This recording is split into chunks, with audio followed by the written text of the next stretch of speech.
Stroke is the leading cause of disability across the nation, and because May is Stroke Awareness Month, Q2's Jenny Fick sat down with an expert to find out what you can do to reduce your risk.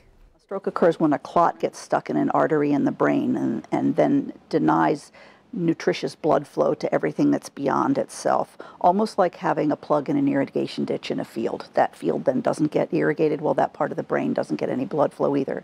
Those with an irregular heartbeat, diabetes, high cholesterol, and high blood pressure are more likely to have a stroke. Smokers and those who are inactive greatly increase their risk.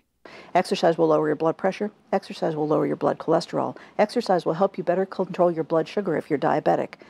Most people can't smoke and walk at the same time. Stress can also contribute to the chance of stroke. So a stress response, a fear response, drives up blood pressure.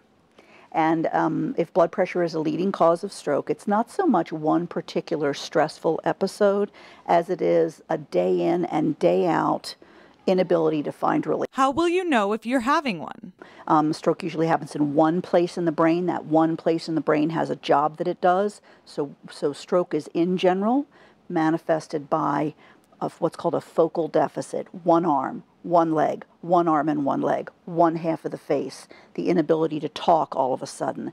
And let me emphasize the suddenness of the event as well. It's usually a boom event all of a sudden.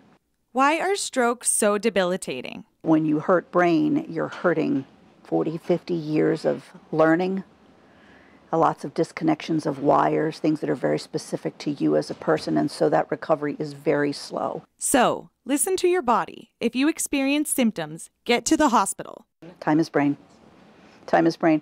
The longer the amount of time that clot is stuck in place, the more brain tissue is affected by the stroke. And the more brain tissue that is affected, the greater the depth of disability the person will experience, at least short term. In Billings, Jenny Fick, MTN News. Thanks so much, Jenny. Now, Penny also says those who suffer from migraines are at a higher risk. If that concerns you, you should check with your healthcare provider.